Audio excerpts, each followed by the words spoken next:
नमस्कार दोस्तों, एक बार फिर से आपका सेल्स की क्लास में स्वागत है। इसमें हम आपको सेल्स के बारे में और पढ़ाएंगे। जो पहला क्लास थी उसके अंदर अपन ने सेल मेम्ब्रेन तक पढ़ा था सेल के बारे में। अब आगे का क्लास इसमें स्टार्ट करेंगे। अब पहली क्लास में बताया था कि सेल्स के अंदर मुख्य रूप से 3 भाग होते हैं या 3 इसके अंदर कंपोनेंट होते हैं। पहला सेल मेम्ब्रेन, दूसरा साइटोप्लाज्म और तीसरा न्यूक्लियस। ठीक है, तो न्यूक्लियस के अंदर सेल मेम्ब्रेन के अंदर जो पाए जाते हैं पदार्थ, वो सब न्यूक्लियस को छोड़कर सेल मेम्ब्रेन के अंदर पाए जाते हैं जो पदार्थ हैं वो सब क्या कहलाते हैं? साइटोप्लाज्म कहलाते हैं। न्यूक्लियस क्या होता है? बीच में होता है, ये देखो। ठीक है, ये न्यूक्लियस है बीच में, और इसके अलावा के जो भाग हैं वो सब क्या कहलाते हैं? साइटोप्लाज्म। अब साइटोप्लाज्म के बारे में हम बात करें तो साइटोप्लाज्म क्या है? एक थिक जेल जैसा पदार्थ है, लिक्विड है, जो कि इसके अंदर सेल्स भरी होती हैं, कई सारी सेल्स भरी होती हैं। Cytoplasm is thick gelatinous liquid that fills cells and it's made up of water 80%। ठीक है, इसके अंदर क्या होता है? पानी जो होता है वो 80% तक पानी होता है, और नमक भी होता है कुछ मात्रा में, और कुछ मात्रा में कुछ ऑर्गेनिक और इनऑर्गेनिक मॉलिक्यूल्स पाए जाते हैं। ठीक है, अब बात करते हैं साइटोप्लाज्म के अंदर कौन कौन से कंपोनेंट होते हैं। तो साइटोप्लाज्म के अंदर अपन ने कंपोनेंट देखते हैं।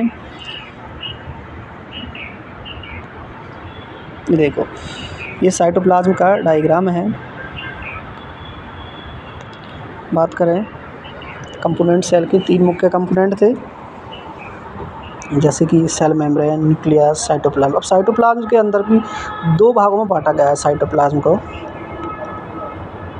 पहला भाग जो होता है वो सेल ऑर्गेनेली कहलाता है, और दूसरा भाग जो होता है सेल इंक्लूजन कहलाता है। ठीक है, ऑर्गेनेली होता है वो जीवित वाला भाग होता है, और इंक्लूजन जो होता है सेल का साइटोप्लाज्म के अंदर वो निर्जीव या डेड भाग होता है, जिसमें कोई जीवन नहीं होता। यानी कि इन सेल्स के अंदर कोई गतिविधि तो होती है लेकिन जीवन नहीं होता है, इनको खाना पीना नहीं चाहिए होता है। ठीक है, अब बात करते हैं नेक्स्ट।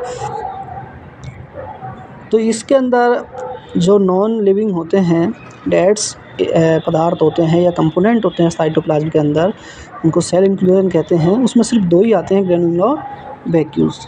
बाकी के जो सारे पदार्थ होते हैं वो सेल ऑर्गेनेली यानी कि जीवित पदार्थों में आते हैं, और हम जब पढ़ेंगे इसको सारे एक साथ ही पढ़ेंगे। ठीक है, जैसे कि endoplasm reticulum, mitochondria, Golgi apparatus, Golgi body इसको अपन कहते हैं, राइबोसोम, लाइसोसोम, सेंट्रोमियर, सेंट्रोसोम। ठीक है, प्लास्टिड जो होता है वो ये वाला जो भाग है प्लास्टिड, ये यहाँ पे नहीं पाया जाता। ह्यूमन सेल्स की बात करें तो इसमें नहीं पाया जाता, ये सिर्फ प्लांट में पाया जाता है। ठीक है, ये किस में पाया जाएगा? प्लांट में। जैसे सेल मेम्ब्रेन में सेल वॉल नहीं होती है ह्यूमन सेल्स के अंदर, क्योंकि वो पाई जाती है प्लांट सेल में। इसी प्रकार यहाँ पे भी प्लास्टिड प्लांट के अंदर पाया जाता है। अब बात करते हैं नेक्स्ट कंपोनेंट के बारे में। कंपोनेंट को एक एक करके अपन पढ़ेंगे। टोटल जो कंपोनेंट होते हैं वो होते हैं 13। ठीक है, और भी होते हैं पर मोस्टली जो अपन पढ़ेंगे इस समय वो 13 होते हैं। अब 13 कंपोनेंट को एक बार अपने एक ट्रिक बनाई है, इस ट्रिक से थोड़ा याद रखेंगे तो क्या होगा, आसानी हो जाएगी। ठीक है, ये कंपोनेंट है साइटोप्लाज्म के अंदर। आपने बताया था कि साइटोप्लाज्म एक गाढ़ा पदार्थ होता है, थिक पदार्थ होता है, जो जेल जैसा दिखता है, और उसके अंदर कई सारे जीवित और निर्जीव पदार्थ पाए जाते हैं। ठीक है, अब इसको एक ट्रिक से याद कर सकते हैं अपन, 3CM rebel 2G। 3CM rebel 2G, इससे क्या होता है, इसके नाम कई बार भूल जाते हैं बच्चे, कई बार इसके नाम भूल जाते हैं, याद नहीं रहते। इसलिए हमने एक ट्रिक बनाई है छोटी सी, कि इससे इस तरीके से इस ट्रिक से आप याद रखोगे तो आपको आसानी होगी। जब एग्ज़ाम में आप लिखते हैं तो वहाँ पे आपको सारे कंपोनेंट लिखने पड़ते हैं, और एक भी अगर आपका रह जाता है या 1-2 भूल जाते हो, आपको याद है लेकिन उसके बारे में पर वो नाम याद नहीं आता, तो इस ट्रिक से आप नाम याद रख सकते हैं। जैसे 3C यानी कि 3 तो C होंगे और 3 MM के होंगे, सेंट्रोमियर्स। ठीक है, सेंट्रोसोम, सेंट्रियोल्स, ये हो गए 3C से। 3M माइक्रोफिलामेंट, माइक्रोट्यूब्यूल्स, माइटोकॉन्ड्रिया, ये हो गए M से। ठीक है, और R से होगा राइबोसोम, E से होगा एंडोप्लाज्मिक रेटिकुलम, B से होगा वैक्यूल्स, आई से होगा इंटरमीडिएट फिलामेंट, ठीक है। एल से होगा लाइसोसोम और 2 जी के होंगे गोल्जी बॉडी और ग्रेन्यूल्स। इस प्रकार के इसमें करीबन 13 कंपोनेंट मुख्य रूप से पाए जाते हैं, जिसके बारे में अपन अब एक एक करके पढ़ेंगे। अब देखो इसके अंदर ग्रेन्यूल्स और वैक्यूल्स भी आ गई हैं, ये ग्रेन्यूल्स और इधर ये वैक्यूल्स भी आ गई है। तो इसके अंदर अपन साथ में पढ़ेंगे इनको ना, क्योंकि ये ग्रेन्यूल्स जो होते हैं और वैक्यूल्स होते हैं वो क्या होते हैं, निर्जीव होते हैं। पर अपन यहाँ पे इन दोनों को, वैक्यूल्स और ग्रेन्यूल्स को एक साथ ही पढ़ेंगे, इन दोनों को यहाँ पे पढ़ेंगे। अब बात करते हैं एक एक करके। अब इसको अपन ने ये ट्रिक से, इससे अपन नाम याद रख सकते हैं इस ट्रिक से, लेकिन अपन इनको क्या करेंगे, कुछ जो होती हैं समानताएं पाई जाती हैं, एक दूसरे से जुड़े होते हैं, उसी क्रम में अपन पढ़ेंगे सिस्टमेटिक, ताकि आपको आसानी से याद हो सकें। अगर अपन अलग अलग पढ़ते हैं या इस हिसाब से पढ़ेंगे तो क्या होगा कि थोड़ा सा याद रखना मुश्किल हो जाता है, और वहाँ पे याद रखना आपको ईजी हो जाएगा। इसलिए एक एक से रिलेटेड अपन पढ़ेंगे। अब पहला पढ़ते हैं अपन इसमें से, सबसे पहला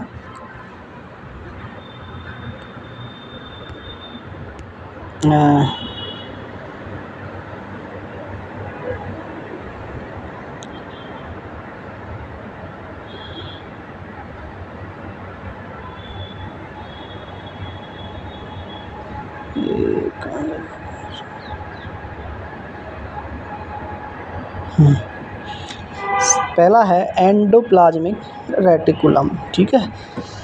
एंडोप्लाज्मिक रेटिकुलम वैसे तो एक ही पार्ट होता है। देखो ये पूरा पार्ट जो कहलाता है नलिका जैसा, खोखली नली जैसा पदार्थ होता है या पार्ट होता है, जो खासकर न्यूक्लियस के चारों तरफ पाया जाता है, और ये एक ही पार्ट है। अब इसका जो कुछ भाग जो होता है, जैसे कि ये वाला भाग है चिकना होता है, और एक भाग इसका खुरदरा होता है, ठीक है।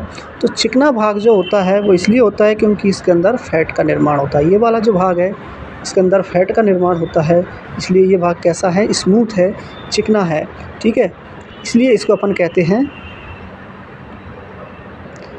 Smooth endoplasmic reticulum. क्या कहते हैं, स्मूथ एंडोप्लाज्मिक रेटिकुलम। कि जो दूसरा भाग है ये वाला, इसके अंदर देखो दाने पाए जाते हैं, छोटे छोटे छोटे छोटे ये दाने पाए जा रहे हैं, इसलिए इसको अपन क्या कहते हैं, रफ। दाने की वजह से क्या हो जाता है, ये पार्ट रफ हो जाता है। और ये इसके लिए इसमें क्यों होता है रफ, क्योंकि ये दाने राइबोसोम के पाए जाते हैं। किसके दाने पाए जाते हैं, राइबोसोम के। राइबोसोम के दाने पाए जाते हैं, इस वजह से ये क्या हो जाता है, रफ हो जाता है, खुरदरा हो जाता है, इसलिए इसको रफ एंडोप्लाज्मिक रेटिकुलम कहते हैं। तो एंडोप्लाज्मिक रेटिकुलम जो होता है वो साइटोप्लाज्म के अंदर एक ट्यूब जैसी स्ट्रक्चर होती है, जो खासकर हम मनुष्य की सेल्स में पाई जाती है, या बात करें जानवरों की सेल्स में पाई जाती है, ठीक है। इसका जो काम होता है वो क्या होता है, एक तरीके का स्केलेटल प्रदान करता है ये, ठीक है। स्केलेटन बनाने में योगदान देता है, ताकि सेल्स की जो स्ट्रक्चर है वो मेंटेन रहे। और इसके 2 भाग होते हैं, जैसे कि मैंने बताया, स्मूथ और रफ। स्मूथ वाला भाग है जो किसका निर्माण करेगा, प्रोटीन का निर्माण करेगा, जबकि रफ वाला जो भाग होता है, स्मूथ वाला भाग जो होता है वो फैट का निर्माण करता है, और रफ वाला जो भाग होता है वो प्रोटीन का निर्माण करता है, ठीक है। और प्रोटीन का निर्माण वैसे किसके द्वारा किया जाता है, राइबोसोम के द्वारा, क्योंकि राइबोसोम इसके अंदर पाए जाते हैं, इसलिए ये भाग राइबोसोम का निर्माण भी करता है, ठीक है। ये खुद नहीं करता है, इसके अंदर मौजूद राइबोसोम करता है। हमेशा राइबोसोम ही प्रोटीन का निर्माण करेंगे, ये एंडोप्लाज्मिक रेटिकुलम नहीं करता है, ये याद रखना आप। अब बात करते हैं ये भाग की, तो ये समझ में आ गया आपको, एंडोप्लाज्मिक रेटिकुलम। इसमें कोई दिक्कत नहीं होनी चाहिए, क्योंकि ये ट्यूब जैसी स्ट्रक्चर है, स्केलेटन का भी काम करती है, साथ साथ में फैट और प्रोटीन दोनों का निर्माण भी करती है, ठीक है। चिकना वाला भाग जो होता है स्मूथ एंडोप्लाज्मिक रेटिकुलम, वो फैट का निर्माण करता है, जबकि रफ वाला जो भाग होता है उसके अंदर राइबोसोम होते हैं, वो क्या करते हैं, प्रोटीन का निर्माण करते हैं। अब बात करते हैं नेक्स्ट कंपोनेंट की। नेक्स्ट कंपोनेंट अपना राइबोसोम पे आते हैं, जो किस में पाए जाते हैं, इसके अंदर मौजूद होते हैं, ठीक है। और भी जगह पाए जाते हैं, अभी बाद में बताएंगे, लेकिन इसके अंदर मौजूद होते हैं।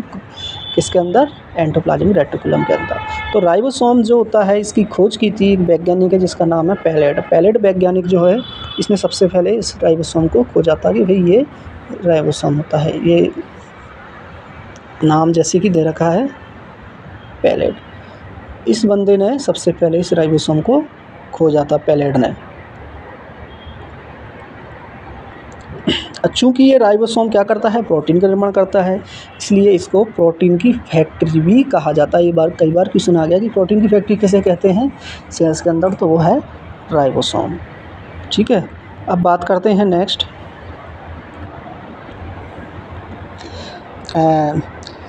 एक सेडिमेंटेशन कोएफिशिएंट के आधार पर इसको बांटा गया है राइबोसोम्स को। ठीक है, सेडिमेंटेशन कोएफिशिएंट क्या होती है वो अभी आपको बताएंगे।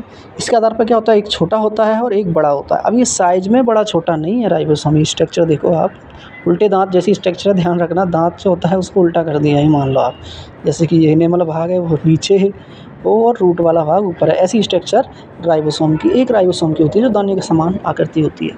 ठीक है, लाइट माइक्रोस्कोप में इस प्रकार का दिखता है। अब ये 70 और 80 दो प्रकार के राइबोसोम पाए जाते हैं, 70S और 80S। ठीक है, अब ये किस आधार पर बनाए हैं, छोटे बड़े, तो ये आकार के आधार पर नहीं बनाए हैं, आकार के आधार पर नहीं बनाए हैं, किसके आधार पर बनाए हैं, सेडिमेंटेशन के आधार पर। जब किसी चीज़ को पानी में डुबोया जाता है, जो चीज़ पहले डूबेगी उसको हम मानते हैं कि उसकी ग्रेविटी ज़्यादा है, ग्रेविटी फोर्स ज़्यादा है या भार ज़्यादा है, जिस वजह से वो पहले डूब रही है, तो उसको अपन क्या करते हैं, नाम बड़ा देते हैं, उसको बड़ा मानते हैं, और जो बाद में डूबती है उसे हम छोटा मानते हैं। तो इसी आधार पर इसको बांटा गया है सेडिमेंटेशन के आधार पर, कि जो दाना पहले डूबेगा पानी में वो बड़ा दाना है, वो कहलाएगा बड़ा राइबोसोम यानी कि 80S, और जो पीछे डूबेगा वो 70S कहलाएगा राइबोसोम। ठीक है, तो ये चीज़ आपको दिमाग में रखनी है। बाकी इसका काम क्या है, प्रोटीन का निर्माण करना है, जो हम पढ़ चुके हैं। अब नेक्स्ट कंपोनेंट की बात करते हैं हम, तीसरा आते हैं गोल्जी बॉडी पे। गोल्जी बॉडी है, इसको और भी नाम से जाना जाता है, गोल्जी अपरेटस है ना, गोल्जी कॉम्प्लेक्स, ये दो नाम इसके और भी हैं। ये क्या होती है, ये भी एक ट्यूब जैसी स्ट्रक्चर ही होती है, खाली खोखली। ठीक है, जो कि मनुष्य या जीव जंतुओं में ही पाई जाती है। इसके अंदर क्या होता है, न्यूक्लियस जो होता है वो क्लियरली दिखाई देता है, इसलिए हम इसको यूकैरियोटिक्स कहते हैं। ठीक है, ये यूकैरियोटिक सेल्स में देखने को मिलती है। अब बात करते हैं नेक्स्ट इसके अंदर कि इसके अंदर बनी कैसी होती है। एक फ्लैट यानी कि एक समतल, स्टैकेड यानी कि खोखली, पाउच जैसी स्ट्रक्चर है। ठीक है, इससे मिलके बनी होती है। ये देखो खोखली स्ट्रक्चर है, इसको अपन नाम दिया गया है सिस्टर्नी। क्या नाम दिया गया है, सिस्टर्नी। ये याद रखना कि इसके जो अंदर की जो भाग होते हैं या दीवार होती है या परत होती है उसको क्या कहते हैं, सिस्टर्नी कहा जाता है। ये जो दीवार है, ये देखो, ये अंदर की दीवार है, इसकी दीवारों से मिलके बनी है खोखली दीवारें हैं। इन खोखली दीवारों को हम सिस्टर्नी कहते हैं। और ये सिस्टर्नी कई बार क्वेश्चन पूछा जाता है कि सिस्टर्नी जो होती है किसके भाग होता है, कौन से सेल्स के साइटोप्लाज्म में कौन सा कंपोनेंट है जिसके अंदर पाया जाता है। तो सिस्टर्नी किसके अंदर पाया जाएगा, गोल्जी बॉडी के अंदर। अब अपन ने बात कर ली कि इसकी स्ट्रक्चर ऐसी होती है, ये एकदम खाली ट्यूब जैसी स्ट्रक्चर है। इसके अंदर का जो भाग होता है, लूमेन होता है, खाली जगह होती है। तो इसका काम क्या होता है, तो इसका काम जो होता है मेनली ट्रांसपोर्टेशन का काम होता है। फैट और प्रोटीन को ये ट्रांसपोर्ट करती है, पहले इकट्ठा करेगी, फिर पैक करेगी और जहाँ ज़रूरत होगी वहाँ भेजेगी। जैसे कि मैं आपको उदाहरण दूँ, हमारा शरीर काम कर रहा है, ठीक है, जैसे कि हमारा शरीर दौड़ रहा है।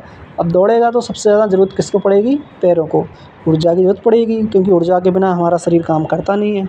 तो हम दौड़ेंगे तो हमारे शरीर को ऊर्जा की ज़रूरत पड़ेगी। किसकी ज़रूरत पड़ेगी ज़्यादा, पैरों की। तो सबसे ज़्यादा जो सप्लाई होनी चाहिए प्रोटीन, फैट या शुगर की, वो किसको होनी चाहिए, हमारे पैरों को होनी चाहिए। तो ये क्या करती है, फैट और प्रोटीन को ज़्यादा से ज़्यादा पैरों तक भेजेगी। ठीक है, ये वहाँ से सिग्नल लेके कि भाई वहाँ पे ज़रूरत है, डिमांड ज़्यादा जहाँ पर है वहाँ पे ये डिमांड के अकॉर्डिंग सप्लाई करती है। इसका काम है कि फैट और प्रोटीन को ट्रांसपोर्ट करना बॉडी के विभिन्न पार्ट में जहाँ पर उसकी डिमांड ज़्यादा हो। जैसे अभी मैं बात कर रहा हूँ तो मेरी डिमांड कहाँ पे ज़्यादा है, जीभ पे। ठीक है। अगर इसको ऊर्जा नहीं मिली तो ये क्या करेगी, थोड़ी देर बाद मेरी जीभ बंद हो जाएगी और मैं थक जाऊँगा, पर ऐसा नहीं होता, क्योंकि ये हमारी गोल्जी बॉडी होती है वो इस चीज़ को मेंटेन करती है कि हाँ भाई जीभ आपकी काम कर रही है, तो सबसे पहले ज़्यादा से ज़्यादा इसको फैट और प्रोटीन भेजा जाए ताकि ये एटीपी के रूप में ऊर्जा ले और ऊर्जा से काम करे निरंतर। तो गोल्जी बॉडी का इम्पोर्टेंट काम यही है ट्रांसपोर्टेशन का, जहाँ ज़रूरत है वहाँ पे पैक करके तुरंत भेजना, तो ताकि ये चीज़ें वहाँ पे उपलब्ध हो जाए और वो अपना काम लगातार करता रहे ऑर्गन। अब नेक्स्ट बात करते हैं अपन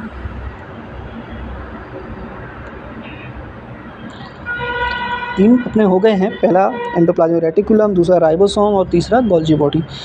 चौथा कंपोनेंट है अपना माइटोकॉन्ड्रिया, बहुत इंपॉर्टेंट कंपोनेंट है ये माइटोकॉन्ड्रिया। ठीक है, इसकी स्ट्रक्चर देखो इस प्रकार की होती है, ये देखो आपको दिख रही है स्ट्रक्चर। माइटोकॉन्ड्रिया जो होता है वो बहुत इम्पोर्टेंट है, देखो ऐसी स्ट्रक्चर होती है। ठीक है, ये इसकी भी दीवारें जो होती हैं वो इस तरह की उसकी जैसी पाई जाती हैं, टेढ़ी मेढ़ी कुंडलित, उनको भी सिस्टर्न ही कहा जाता है, क्रिस्टी कहा जाता है, इनकी दीवारों को क्रिस्टी कहा जाता है। और क्रिस्टी का मेन इम्पोर्टेंट है कि यहाँ पे क्या होता है, ये क्रिस्ट चक्र पाया जाता है या क्रिस्ट साइकिल पाया जाता है। वो क्रिस्ट साइकिल से क्या होता है, एटीपी का निर्माण होता है। एटीपी का निर्माण होता है किससे होता है, क्रिस्ट साइकिल से। एक क्रिस्ट साइकिल पाया जाता है, उस क्रिस्ट साइकिल से क्या होता है, एटीपी का निर्माण होता है। क्रिस्ट साइकिल से एटीपी बनती है और एटीपी क्या होती है, सबसे छोटी इकाई है ऊर्जा की जो सेल्स उपयोग में लेती है। तो इसीलिए एटीपी का यहाँ पे निर्माण होता है, इसलिए इसको क्या कहा जाता है, बॉडी का पावर हाउस या सेल्स का पावर हाउस इसे कहते हैं, क्योंकि इसके अंदर बहुत सारी ऊर्जा का निर्माण होता है। इसकी सबसे पहले जो खोज की थी, जिस वैज्ञानिक का नाम है ऑल्टमैन, इस ऑल्टमैन ने इसके सबसे पहले माइटोकॉन्ड्रिया को खोजा था। इसकी आकार की बात करें तो ये वैसे ओवल यानी कि अंडाकार का होता है, और इसका डायमीटर या साइज़ की बात करें तो 0.5 से 10 माइक्रोमीटर तक इसका डायमीटर होता है। अब इसका पहला फंक्शन जो होता है वो क्या होता है, ज़्यादा से ज़्यादा मात्रा में ऊर्जा का निर्माण करना। ठीक है, ऊर्जा बनाता है, और किसके रूप में बनाता है, एटीपी के रूप में ये ऊर्जा का निर्माण करता है। किसके रूप में करता है, एटीपी के रूप में। इसकी फुल फॉर्म है एडिनोसिन ट्राइफॉस्फेट। ठीक है, आगे इसके बारे में डिटेल में पढ़ेंगे अपन, अभी सिर्फ इतना याद रखो कि एटीपी क्या होती है, एक इकाई है। ठीक है, छोटी इकाई है जिसको सेल्स यूज करके ऊर्जा का निर्माण करती है, जिससे वो सेल्स कार्य कर पाती है। जब हम कुछ खाते हैं, खाना खाते हैं, जिसमें हमें कार्बोहाइड्रेट, प्रोटीन, विटामिन, मिनरल्स, ये सारी चीज़ें मिलती हैं, जिसमें से फैट, प्रोटीन और कार्बोहाइड्रेट 3 ऐसी ही चीज़ें हैं जो सिर्फ हमें ऊर्जा देती हैं। कौन कौन देती हैं ऊर्जा, प्रोटीन, फैट और कार्बोहाइड्रेट यानी कि शुगर, ये तीनों चीज़ हमें ऊर्जा देती हैं। ठीक है, तो इन तीनों चीज़ों का होना ज़रूरी है खाने में। अब ये ऊर्जा जो है यहाँ पे संग्रहित होती है, अब जहाँ ज़रूरत होगी वहाँ ये गोल्जी बॉडी को दे के पहुँचा देगी। ठीक है, एटीपी क्या करेगी, वहाँ पहुँचा देगी, जहाँ पे ज़रूरत होगी ऊर्जा की वहाँ पहुँचा देगी। और माइटोकॉन्ड्रिया हर जगह होते हैं। ठीक है, जैसे यहाँ मैं जीभ की मैंने उदाहरण दिया था कि यहाँ पे मेरे को चाहिए, तो वहाँ पे क्या होगा, माइटोकॉन्ड्रिया होगा, वहाँ से फैट प्रोटीन आएगा, फैट प्रोटीन से ये तोड़ के एटीपी बना देगी। भाई गोल्जी बॉडी क्या करेगी, फैट प्रोटीन को वहाँ तक पहुँचाएगी, और ये क्या करेगा, माइटोकॉन्ड्रिया उसको तोड़ देगा। ठीक है, फैट या प्रोटीन को एटीपी बनाएगा, जहाँ से सेल्स हमारी सेल्स आसानी से उस एटीपी को ऊर्जा के रूप में काम में ले लेगी। तो माइटोकॉन्ड्रिया आप पढ़ लिया आपने। ठीक है, चौथा पार्ट है, इम्पोर्टेंट है, ये भी याद रखना है। इसको कई बार पूछा जाता है इसमें कि पावर हाउस किसे कहा जाता है, तो माइटोकॉन्ड्रिया को कहा जाता है। किसने खोजा, तो ऑल्टमैन ने खोदा। ठीक है, अब नेक्स्ट बात करते हैं अपन, पांचवा है लाइसोसोम। इम्पोर्टेंट है लाइसोसोम, ये क्या करता है हमारे शरीर में, बहुत इम्पोर्टेंट इसका रोल है। ठीक है, इसकी सबसे पहले जो खोज की थी डी दोबेने की थी। और एक प्रकार का ये हाइड्रोलाइटिक एंजाइम होता है जो कोई भी चीज़ को गला देता है। जैसे हमारे स्टोमक में आपने देखा होगा, स्टोमक के अंदर HCl होता है, वैसे ही ये हाइड्रोलाइटिक एंजाइम है। ये सेल्स को, फॉरेन बॉडी को, बैक्टीरिया, वायरस, कोई भी चीज़ हमारे शरीर में अंदर आती है उसको ये गला देता है। इससे क्या होता है कि एक तो हमें सुरक्षा मिलती है, कोई बैक्टीरिया वायरस आ गया तो उसको गला देगा तो क्या होगा, हमारे बॉडी को सुरक्षा मिलेगी। दूसरा ये है कि कई सेल्स जो होती हैं वो डेड होती हैं, एक लाइफ स्पैन होता है, उसके बाद सेल्स क्या हो जाती हैं, डेड हो जाती हैं। उन डेड सेल्स को क्या करता है, ये नष्ट कर देता है। ठीक है, उसके अंदर ये एंजाइम छोड़ता है, एंजाइम इसको पानी बना देती हैं, उससे फिर वो बाहर आसानी से निकल जाता है। अब इसके बारे में भी कई सारे फैक्ट हैं कि लाइसोसोम जो होता है एटम बम की तरह कार्य करता है। किसकी तरह कार्य करता है, एटम बम की तरह। यानी कि ये कंट्रोल करता है, कोई भी अगर हमारे शरीर में सेल्स काम नहीं करेगी तो ये उस पर, क्या भाई काम नहीं कर रही, चल हट मैं तुम्हें मार देता हूँ। ठीक है, उसके ऊपर ये एसिड छोड़ेगा, एसिड छोड़ते ही क्या होगा, वो सेल नष्ट हो जाएगी। तो ये कंट्रोल भी करता है सेल्स को फंक्शन करने पर कि ये सेल्स नहीं कर रही काम, हटाओ इसको, मर गई उसको तो हटा ही देगा ये नष्ट करके। कोई अगर काम नहीं करती है तो उसको भी नष्ट कर देता है। ये कोई काम नहीं कर रही है, चल हट, दूसरी करेगी काम, तू करेगी कि नहीं करेगी, वो भी कहेगी नहीं तू भी हट। तो इस तरीके से ये सेल्सों को ऑर्डर भी देता है लाइसोसोम, ताकि अपना वर्क प्रॉपरली करें। और कई बार क्या होता है, सारी सेल्स कुछ एरिया की क्या करती हैं कि भाई हम नहीं कर रहे तो तुझे जो देखना है कर ले, हम अपना काम नहीं करेंगे, तुझे जो करना है कर ले, नहीं करना हमें काम। कि कई बार इंसान क्या होता है, कोई हिस्सा बहुत ज़्यादा काम करता है। आप भी कई बार कोई चीज़ करे जा रहे हो, ठीक है, जैसे कोई एक्सरसाइज कर रहे हो, दौड़े जा रहे हो, सुबह हो गई शाम हो गई, दौड़े जा रहे हो, या आप दिन भर कोई मजदूर है काम कर रहा है, दिन भर करे जा रहे हैं, तो एक दिन एक टाइम ऐसा आ जाता है उसका कि उसकी बॉडी उसको मना कर देती है, उसकी सेल्स मना कर देती है कि अब हमारी बस की नहीं है, चाहे तुम कितना ही खाओ कितना ही पियो, हम क्या हो गई अब थक चुके हैं, अब हमसे काम नहीं होगा। तो ऐसी कंडीशन में वो स्ट्राइक पे आ जाती है। तो इस कंडीशन में क्या होता है, लाइसोसोम जो होता है हमारा कई बार फट जाता है बॉम्ब की तरह, और सारे लाइसोम बिखर जाते हैं जो उस एरिया पे जहाँ पे ज़्यादा काम हो रहा था। ये जो जहाँ पे फटेगा वहाँ की सारे एरिया की क्या होती हैं, सेल्स एक साथ नष्ट हो जाती हैं। इसीलिए इसको सुसाइडल बैग भी या एटम बॉम्ब भी कहा जाता है। ठीक है, ये एटम बॉम्ब इसीलिए नाम दिया गया है इसका कि कई बार ये फट जाता है एकदम से और कुछ एरिया की सेल्स को नष्ट कर देता है। अब चूँकि एक ब्लड ऐसा पदार्थ है जिसके अंदर लाइसोसोम नहीं पाया जाता, तो वहाँ पे भी आपने देखा होगा आरबीसी की लाइफ स्पैन होती है 120 दिन। सुना होगा आपने कि 120 दिन इसकी क्या होती है, जीवन काल होता है, अवधि होती है आरबीसी का। तो वो आरबीसी को कैसे नष्ट करेगा या कौन नष्ट करेगा, जब ये नष्ट हो जाएगी, सॉरी डेड हो जाएगी, तो उसको क्या होगा, उसके कचरे की सफाई भी तो करेगा कोई। ठीक है, उसके कचरे को साफ़ करने के लिए हमारे अंदर शरीर में एक ऑर्गन होता है जिसको हम कहते हैं स्प्लीन, जहाँ पे ब्लड का भंडारण होता है, वहाँ पे ब्लड इकट्ठा रहता है। जब वो नष्ट हो जाता है आरबीसी तो वहीं से उनको क्या कर देते हैं, नष्ट करके बाहर फेंक दिया जाता है शरीर से।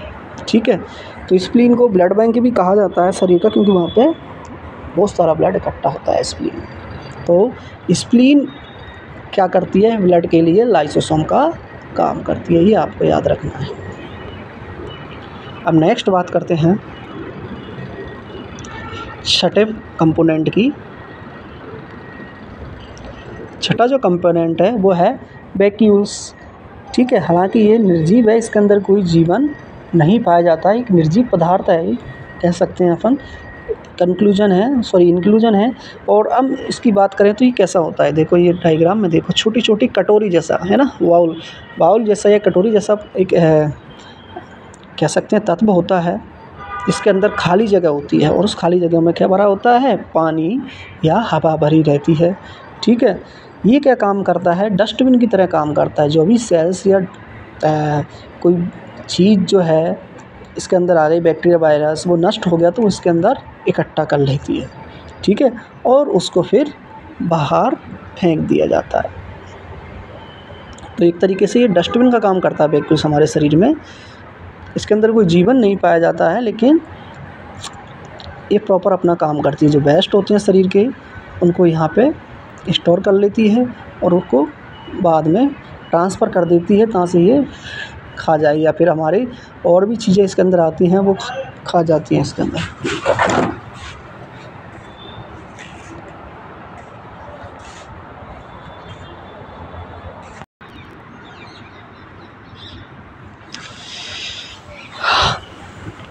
ठीक है, अब नेक्स्ट है सेंट्रोमियर्स। 7वें नंबर का अपना जो कंपोनेंट है वो है सेंट्रोमियर्स। ठीक है, सेंट्रोमियर्स जो होता है और क्रोमोसोम्स, ये देखो स्ट्रक्चर देखो क्रोमोसोम्स की, ये क्रोमोसोम्स की स्ट्रक्चर है और इसी क्रोमोसोम्स के अंदर सेंट्रोमियर्स येलो कलर में देखो, बिल्कुल येलो कलर में बीच में देखो अंडे का जो वो वाला भाग होता है ना, पीला भाग, ऐसा ही इसके अंदर एक पीला भाग पाया जाता है, उसको अपन सेंट्रोमियर्स कहते हैं। ठीक है, इसका जो काम होता है वो सेल डिवीजन में होता है, इंपॉर्टेंट रोल प्ले करता है ये सेल डिवीजन के अंदर। ये क्रोमोसोम की स्ट्रक्चर है। अब बात करें कि सेंट्रोमियर्स सबसे ज़्यादा किस में पाए जाते हैं, लीवर के अंदर। इसीलिए लीवर की बात करें तो सबसे ज़्यादा सेल डिवीजन पाए जाने की वजह से ग्रोथ जल्दी करता है, मतलब फास्ट इसके अंदर ग्रोथ होती है, बहुत जल्दी अपने, अगर टूट जाता है थोड़ा सा भी हिस्सा तो बहुत जल्दी अपना निर्माण कर लेता है। दूसरा ये है कि न्यूरॉन्स की बात करी थी, न्यूरॉन्स के अंदर क्यों नहीं होता सेल डिवीजन, क्योंकि इनके अंदर सेंट्रोमियर्स ही नहीं पाया जाता। तो सेंट्रोमियर्स नहीं पाया जाएगा तो सेल डिवीजन इम्पॉसिबल है। लेकिन देखा होगा कुछ लोगों को कैंसर हो जाता है, आप कहोगे सर ब्रेन में कैंसर कैसे होगा, और कैंसर क्या है, एक प्रकार की अनकंट्रोल ग्रोथ है। जब सेल डिवीजन है ही नहीं तो ग्रोथ कैसे हो गई। तो इसके लिए बता दूँ कि सेल्स के अंदर हम बात करें ब्रेन के अंदर जो सेल्स होती हैं न्यूरॉन्स की, वो 95% तक पाई जाती हैं और 5% इसके अंदर ग्लाइल सेल्स होती हैं, और इन्हीं ग्लाइल सेल्स की वजह से इसके अंदर सेल डिवीजन हो जाता है, क्योंकि ग्लाइल सेल्स में सेंट्रोमियर्स पाया जाता है और ये सेंट्रोमियर्स होने के कारण सेल डिवीजन होता है, उससे अनकंट्रोली ग्रोथ हो जाती है, इसलिए ब्रेन के अंदर ट्यूमर या कैंसर ऐसी स्थिति बन जाती है। तो वो ग्लाइल सेल की वजह से होती है, नहीं कि न्यूरॉन्स, क्योंकि न्यूरॉन्स के अंदर तो सेल डिवीजन होता ही नहीं। क्लियर है। अब नेक्स्ट बात करते हैं 8वें नंबर के कंपोनेंट की, सेंट्रियोल्स। सेंट्रियोल्स क्या होते हैं, ठीक है। अब आप जब हम सेल डिवीजन पढ़ेंगे आगे क्लास में, तब इस प्रकार की कुछ संरचना देखने को मिलेगी। ये देखो ये मिल रही है, ऐसी एक संरचना देखने को मिलेगी। ठीक है, अब जो सेंट्रोमियर्स होते हैं वो तो क्या होते हैं, क्रोमोसोम्स के बीच में पाए जाते हैं। ये क्रोमोसोम से बीच में लाइन में लग रहे हैं ना, एक्स एक्स जैसे दिख रहे हैं, ये सारे क्रोमोसोम्स हैं। और जो बीच में येलो कलर की जो लाइन दिखी हुई है, ठीक है, जो येलो कलर की लाइन है उसको अपन बोलते हैं सेंट्रोसोम। येलो कलर को पूरे को तो क्या बोलेंगे, सेंट्रोसोम बोलेंगे। और इसके अंदर ये बंडल दिख रहे हैं आपको, तिल्ली जैसे बंडल, ठीक है, जैसे माचिस की सीख होती है ना, वैसे ही बंडल पाए जाते हैं इकट्ठे होकर रूप में, उसको अपन क्या बोलते हैं, सेंट्रियोल्स बोलते हैं। क्या बोलते हैं इस बंडल को, सेंट्रियोल्स। और सेंट्रियोल्स जो होते हैं वो बेलनाकार आकृति के होते हैं, ठीक है, सिलेंड्रिकल्स शेप में होते हैं। और कहाँ पर पाए जाते हैं, न्यूक्लियस के बिल्कुल पास में पाए जाते हैं, ये न्यूक्लियस के पास में पाए जाते हैं। ठीक है, इनका रोल भी सेल डिवीजन में होता है, ये भी सेल डिवीजन में अपना योगदान देते हैं। तो सेंट्रियोल्स क्लियर हो गया। सेंट्रोसोम और सेंट्रियोल्स दोनों में अंतर स्पष्ट है कि पूरे हिस्से को अपन जो कहेंगे स्टार जैसा, देखो ये सन का जो आप देखो सूर्य की किरणें निकलती है, ऐसा बन रहा है पूरा हिस्सा, उस पूरे हिस्से को तो अपन क्या बोलेंगे, सेंट्रोसोम। और इसके अंदर जो बंडल है उसको बोलेंगे सेंट्रियोल्स, ये याद रखना। और एक और वर्ड आएगा इसके अंदर, अभी बताएंगे आपको नेक्स्ट में। अब बात करते हैं सेंट्रोसोम की। तो सेंट्रोसोम मैंने कहा था पूरा बंडल को अपन क्या बोलेंगे, नंबर कंपोनेंट है सेंट्रोसोम। पूरे जो हिस्सा है जो सन जैसा, उसको क्या बोलेंगे, सेंट्रोसोम बोलेंगे। ये इसका जो आकार होता है बैरल शेप्ड होता है, ठीक है, कैसा होता है, बैरल शेप। इसके अंदर क्या होती हैं, ट्यूब पाई जाती है क्लचर के रूप में। ये देखो ये ट्यूब पाई जा रही है क्लचर के रूप में, क्लचर मतलब झुंड के रूप में ये ट्यूब पाई जाती हैं। इनको अपन बोलते हैं माइक्रो ट्यूब्यूल्स। क्या बोलते हैं, माइक्रो ट्यूब्यूल्स, जो आगे अपन पढ़ेंगे। एक जो मैंने बताया तिल्ली जैसा एक हिस्से को क्या बोलेंगे अपन, इसको एक तिल्ली को माइक्रो ट्यूब्यूल्स, और पूरे बंडल को क्या बोलेंगे, सेंट्रियोल्स। ठीक है, और जो बंडल इसके अंदर उपस्थित होता है उसको क्या बोलेंगे, सेंट्रोसोम। इन सब का इम्पोर्टेंट रोल होता है किसके अंदर, सेल डिवीजन के अंदर। ये सारे काम सेल डिवीजन के अंदर इम्पोर्टेंट रोल प्ले करते हैं। ठीक है, आगे नेक्स्ट टॉपिक अपना सेल डिवीजन होगा, उसमें और क्लियर हो जाएगा। इसके अंदर लिखा हुआ है कि इसके अंदर 2 बैरल शेप की माइक्रोट्यूब्यूल्स होती हैं। एक उनका ग्रुप होता है जिसे अपन सेंट्रियोल्स कहते हैं, और इसके अंदर प्रोटीन हाई मात्रा में होती है, ठीक है, उपस्थित होती है। इसका जो काम होता है वो माइक्रोट्यूब्यूल्स को क्या करना है, सेंट्रोसोम में कन्वर्ट करना होता है। माइक्रोट्यूब्यूल्स क्या बनाती हैं, सेंट्रोसोम बनाती हैं,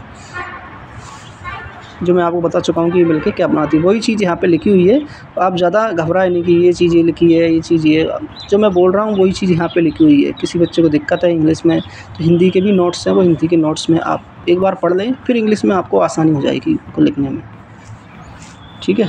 अब नेक्स्ट बात करते हैं माइक्रोफिलामेंट।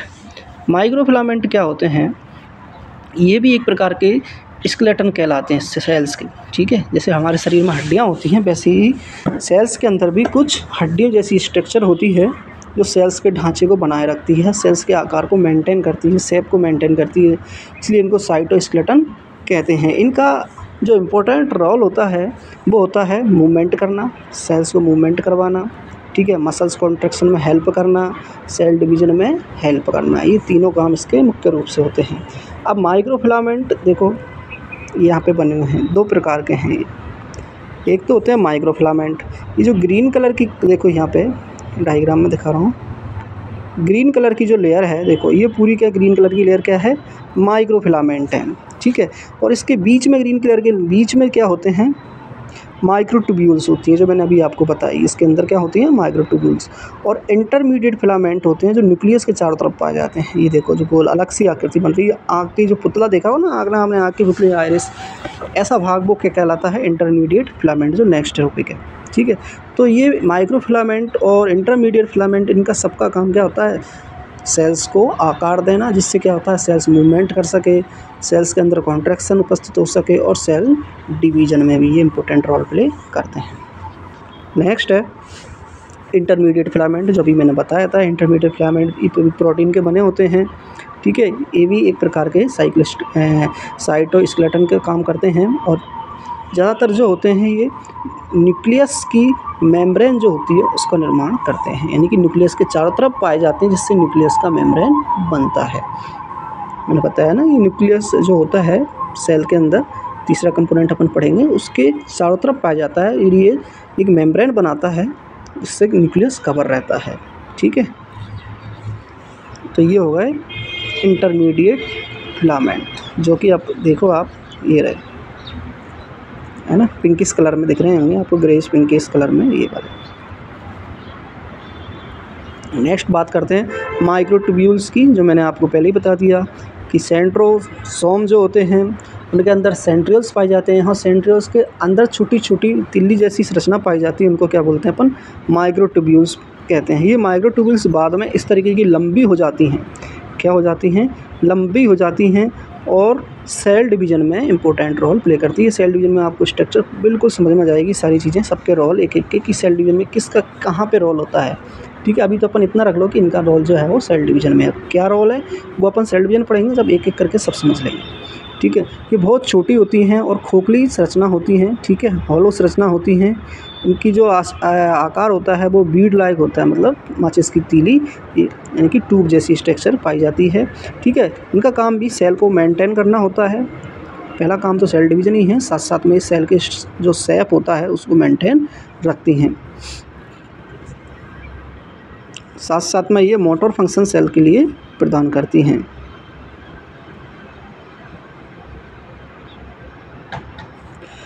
माइटोसिस और म्यूसिस प्रोसेस सेल डिवीजन की अपन पढ़ेंगे आगे। उन दोनों में क्या करती हैं, ये लंबी हो जाती हैं, लंबी होकर स्पाइंडल फाइबर बन जाती हैं। देखो ये लंबी हो गई, ये लंबी हो गई, तो इनको अपन जब ये लंबी हो जाएंगी तो इनको क्या नाम देंगे, स्पाइंडल फाइबर नाम देंगे। ये क्रोमोसोम्स को क्या करेंगे, अटैच करेंगी, इनको पकड़ के रखेंगी, ठीक है, बीच में सेंटर में रखेंगे क्रोमोसोम को, आपको बताएंगे आगे। तो इनका काम जो होता है वो मेनली सेल डिवीजन ही होता है। इसके साथ साथ ये मोटर फंक्शन का भी काम करती हैं, ठीक है, और सेल के शेप को भी मेंटेन करती हैं। अब नेक्स्ट है अपनी लास्ट ग्रेन्यूल्स। ग्रेन्यूल्स जो होते हैं अपन इनको आम भाषा में दाने कहा जाता है। दाने मतलब छोटे छोटे कण, ठीक है। ये सेल्स के अंदर बहुत सारे दाने पाए जाते हैं, जो कि सिर्फ और सिर्फ आकार में बहुत छोटे होते हैं, तो माइक्रोस्कोप ही नहीं दिखती है, लाइट माइक्रोस्कोप की आवश्यकता पड़ती है। ठीक है, लाइट वाले माइक्रोस्कोप की, जिसके अंदर रोशनी होती है, उस रोशनी वाले माइक्रोस्कोप की इसमें आवश्यकता पड़ती है, तभी हम इसको देख सकते हैं। ठीक है, अब कितने प्रकार के पाए जाते हैं, कुछ हैं इसके अंदर ग्रेन्यूल्स जिनका नाम दिया गया है, जैसे ग्रेनुलोसाइट्स, प्लेटलेट्स। ग्रेनुलोसाइट तो यानी कि ग्रेन्यूल्स को बोला जाता है आम भाषा में, इनकी सेल्स को, ग्रेन्यूल्स की को। प्लेटलेट्स आपने देखा होगा ब्लड के अंदर पाई जाती है, या सुना होगा आपने कि प्लेटलेट गिर गई किसी की, तो डेंगू होता है। आपने देखा डेंगू में क्या होता है, इंसान की प्लेटलेट्स कम हो जाती हैं, क्योंकि डेंगू वायरस उनको नष्ट कर देता है, और इस वजह से क्या होता है, उस व्यक्ति के अंदर प्लेटलेट्स का काम होता है क्लॉटिंग का। ठीक है, जब हमें चोट लगती है तो घाव भर जाता है हमारा, जल्दी से ब्लडिंग रुक जाती है। ठीक है, क्या होता है, ब्लड बहता है, जैसी चोट लगती है तो ब्लड को रोकने के लिए क्या करती हैं, प्लेटलेट्स इकट्ठा हो जाती है और वहाँ पे एक तरीके से ब्लॉक बना देती हैं। ब्लॉक बन जाता है तो फिर ब्लड का जो बहाव है वो रुक जाता है, ब्लड वहाँ से निकलता नहीं है। तो क्लॉटिंग में इंपॉर्टेंट रोल होता है प्लेटलेट का। और जब मैंने कहा ना चिकनगुनिया या डेंगू की कंडीशन में क्या होता है, प्लेटलेट डाउन हो जाती हैं, तो उनके अंदर बोलता है कि चोट से बचना है, इंजरी नहीं देना है, इससे सावधानी रखनी है। तो ये चीज़ इसलिए कहा जाता है क्योंकि ये प्लेटलेट्स क्लॉटिंग का काम करती हैं। नेक्स्ट है इंसुलिन ग्रेन्यूल्स। इंसुलिन नाम सुना होगा आपने, शुगर को कंट्रोल करता है हमारे शरीर में इंसुलिन। ठीक है, पैनक्रियास बनाता है इंसुलिन, पैनक्रियास की सेल्स बनाती है जो हमारे अंदर शरीर के शुगर लेवल को ब्लड के अंदर मेंटेन करती है। तो ये भी किसके अंदर पाया जाता है, सेल्स के अंदर इंसुलिन मौजूद रहता है। जब भी लगा कि शुगर बढ़ गई किसी की, तो ये तुरंत रिलीज होकर आएगा और सेल्स को कंट्रोल करेगा। ठीक है, ताकि उसके अंदर शुगर नॉर्मल रहे। नेक्स्ट है स्टार्च ग्रेन्यूल्स। स्टार्च ग्रेन्यूल्स की बात करें तो स्टार्च कार्बोहाइड्रेट का ही एक रूप है, और कार्बोहाइड्रेट को हम शुगर या कहते हैं, और शुगर की सबसे छोटी इकाई ग्लूकोज, फ्रक्टोज और गैलेक्टोज होती है। तो हम सबसे पहले बात करें स्टार्च ग्रेन्यूल्स की, तो ये शुगर की कण कह सकते हैं आप एक तरीके से। जब भी सेल्स को ऊर्जा की आवश्यकता होगी, सबसे पहले क्या आएगा, शुगर, क्योंकि शुगर सबसे ज़्यादा ऊर्जा देती है। बॉडी के अंदर सबसे ज़्यादा जो ऊर्जा का सोर्स होता है वो शुगर ही होता है, क्योंकि प्रोटीन जो होती है वो प्रोटीन ही है मेनली जो ऊर्जा देते हैं शरीर में, शुगर, फैट और कार्बोहाइड्रेट। अब फैट और प्रोटीन इस तो क्या करती है, ज़्यादातर शरीर के अंदर बॉडी का निर्माण करती है। ज़्यादातर पार्ट्स जो होते हैं बॉडी के वो प्रोटीन से बने होते हैं। तो शुगर क्या होता है, फ्री होता है, इसलिए शुगर के दाने इसमें घूमते रहते हैं। जब भी ज़रूरत होती है सेल्स को, जहाँ काम करने से हमारी, अभी मेरी जुबान चल रही है या जीभ से मैं बात कर रहा हूँ, तो जीभ के लिए ज़्यादा शुगर भेजेगी वहाँ पे वो, तो इसका काम होता है। स्टार्च जो ग्रेन्यूल्स होते हैं वो वहाँ पे शुगर के ग्रेन्यूल्स को भेज देती है सेल्स से, वहाँ रिलीज होते हैं, उनसे एटीपी बनती है, एटीपी से हमारी मसल्स काम करती है। नेक्स्ट है स्ट्रेस ग्रेन्यूल्स। स्ट्रेस ग्रेन्यूल्स जो होते हैं, कई बार हमें कोई चोट लगती है या कोई टेंशन हो जाती है किसी वजह से, ये ग्रेन्यूल्स क्या होते हैं हमारे शरीर में रिलीज होते हैं, और इनका काम होता है कि जिस जगह चोट लगी, चाहे वो दिमाग में हमें टेंशन आ गई तो दिमाग में कहीं हेमरेज हो गया, कुछ सेल टिश्यू डैमेज हो, क्योंकि हम सोचते हैं, ज़्यादा टेंशन लेते हैं तो एक चीज़ पर्टिकुलर, या दिमाग हो या हार्ट हो, वहाँ पे लोड पड़ता है, और उस लोड की वजह से क्या होता है, वहाँ पे डैमेज होता है। उसी डैमेज को कंट्रोल करने के लिए स्ट्रेस जो ग्रेन्यूल्स होते हैं वो सेल्स में रिलीज होते हैं वहाँ पर, और रिलीज होकर वो उनको कंट्रोल करते हैं। ठीक है, उस डैमेज को बचाते हैं। एक तरीके से ये इन्फ्लामेशन का काम करते हैं। ठीक है, इन्फ्लामेशन प्रोसेस एक अलग टर्म्स है, जो इसकी अलग क्लास बनी हुई है, उसके बारे में आपको बताएंगे। तो वहाँ से आप देख सकते हो कि इन्फ्लामेशन कैसे होता है। तो वहाँ पे इनका इंपॉर्टेंट रोल हो जाता है कि वो रिपेयर करते हैं उसको। ठीक है, जो डैमेज हुआ उसको रिपेयर करते हैं, मिनिमाइज़ करते हैं, ज़्यादा डैमेज और ना बढ़े, उसको रोक के रखते हैं। इनका यही काम होता है ग्रेन्यूल्स का। तो आज हमने साइटोप्लाज्म के कंपोनेंट के बारे में पढ़ लिया है। इतने सारे साइटोप्लाज्म के कंपोनेंट पाए जाते हैं। ठीक है, और सबका अलग अलग से इंपॉर्टेंट रोल भी अपन ने पढ़ लिया है। तो दो चीज़ें अपनी क्लियर हो गई, सेल मेम्ब्रेन, साइटोप्लाज्म। अब तीसरा आता है बात न्यूक्लियस। तीसरा जो पार्ट्स है सेल्स का वो है न्यूक्लियस, इंपॉर्टेंट पार्ट है। ठीक है, सारा कंट्रोल, जैसे हमारे बॉडी का सारा कंट्रोल किसके पास होता है, ब्रेन के पास, इसी प्रकार हमारी सारी सेल्स का जो कंट्रोल होता है सेल्स का, वो न्यूक्लियस करता है। कौन करता है, न्यूक्लियस। तो न्यूक्लियस को हमारी सेल्स का ब्रेन भी कहा जाता है, या एक कंट्रोलर कहा जाता है जो सेल को कंट्रोल करता है, इसलिए इसको सेल कंट्रोलर भी कहते हैं। सबसे पहले इसकी खोज जो की थी रॉबर्ट ब्राउन ने की थी। देखो लिखा हुआ है, रॉबर्ट ब्राउन ने इसको डिस्कवर किया था पहली लाइन में, और इसको कहा जाता है ब्रेन ऑफ द सेल। ठीक है, या सेल कंट्रोलर। अब बात करें इसके अंदर सबसे ज़्यादा जेनेटिक मटेरियल पाया जाता है। क्या पाया जाता है न्यूक्लियस में सबसे ज़्यादा? Genetic material. जेनेटिक मटेरियल में क्या आते हैं? डीएनए, ठीक है, जीन और आरएनए। ये 3 चीज़ें इंपॉर्टेंट हैं जो न्यूक्लियस के अंदर देखने को मिलती हैं, ठीक है।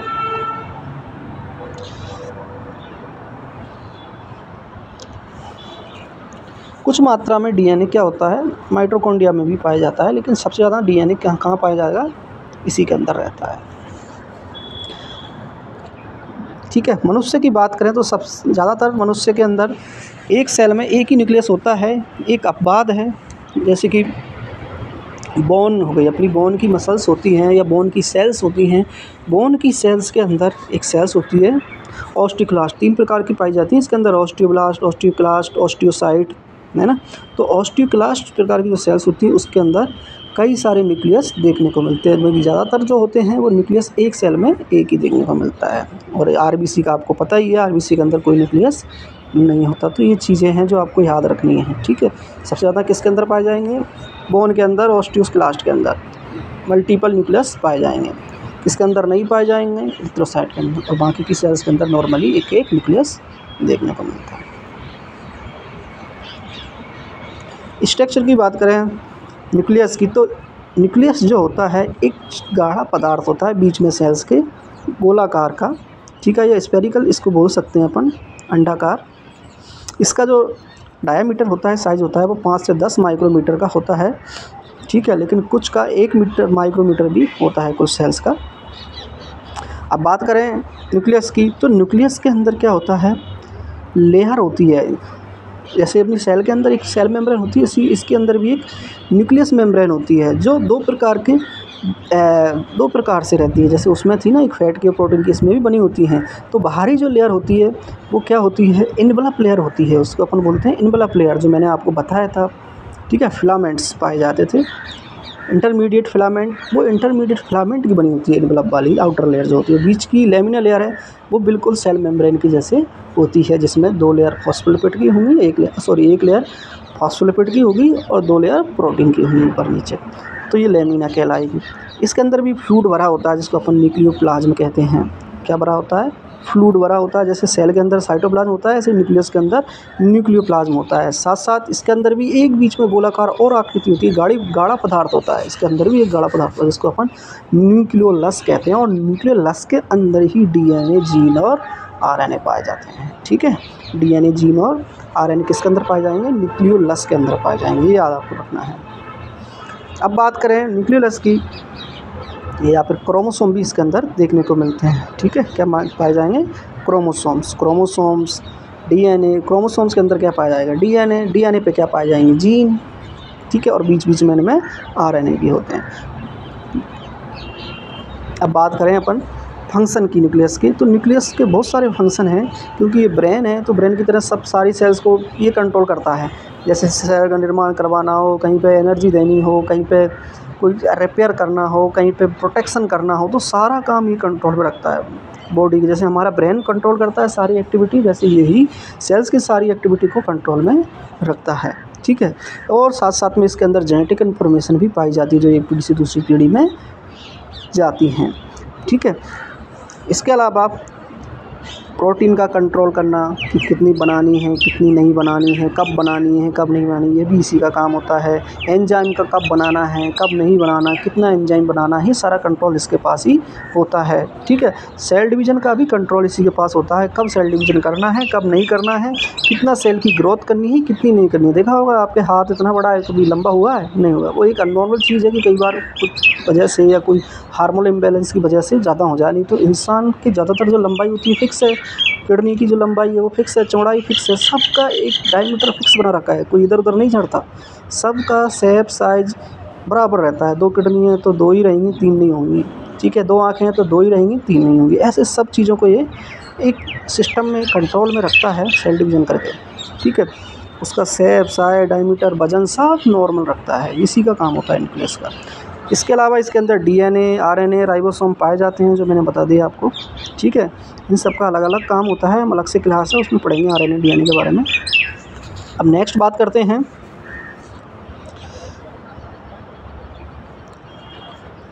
क्रोमोसोम्स, ठीक है, इसी का पार्ट्स है, न्यूक्लियस में ही पाया जाता है क्रोमोसोम्स।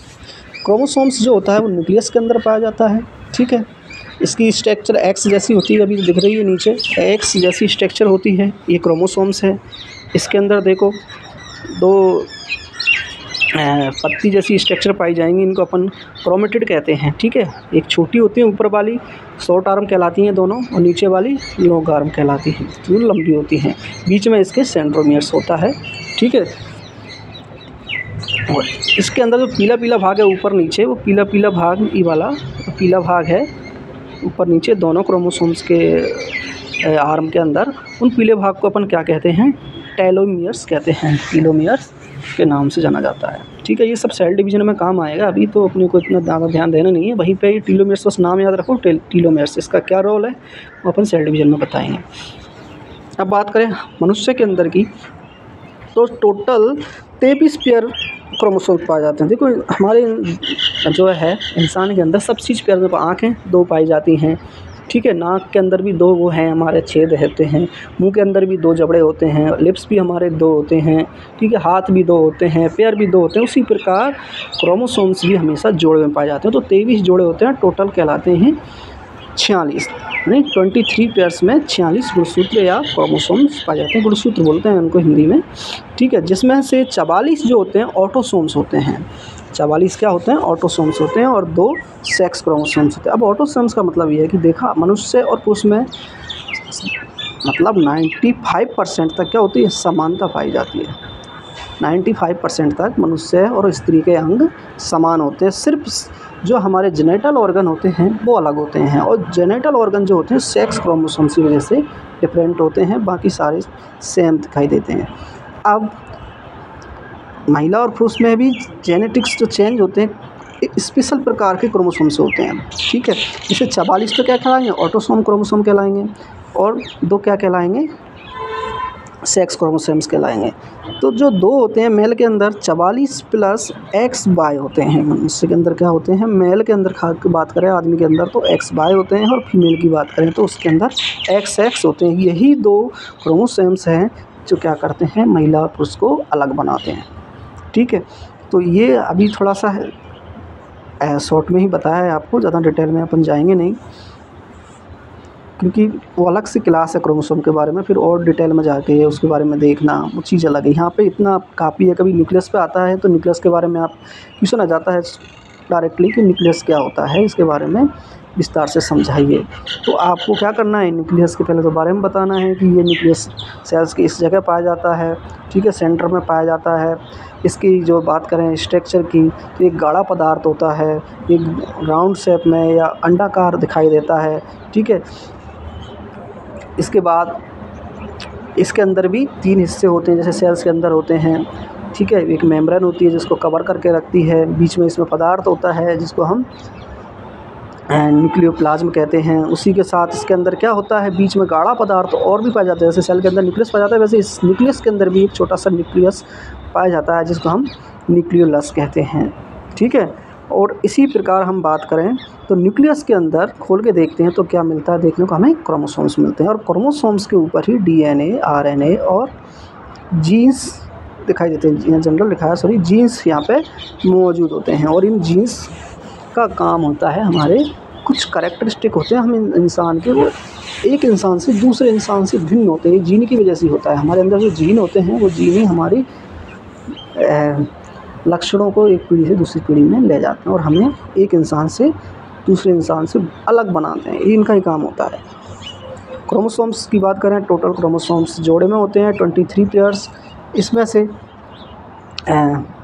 2 क्रोमोसोम सेक्स क्रोमोसोम होते हैं, बाकी 44 क्रोमोसोम जो ऑटोसोम्स के नाम से जाने जाते हैं, ठीक है। मनुष्य की बात करें तो मेल के अंदर 44 प्लस XY होते हैं, और फीमेल के अंदर 44 प्लस XX होते हैं, जो महिला और पुरुष को भिन्न बनाते हैं। बस इतना आपको लिखना है, शॉर्ट नोट कंप्लीट हो जाएगा आपका, ठीक है। नेक्स्ट क्लास में फिर मिलते हैं सेल डिवीज़न में।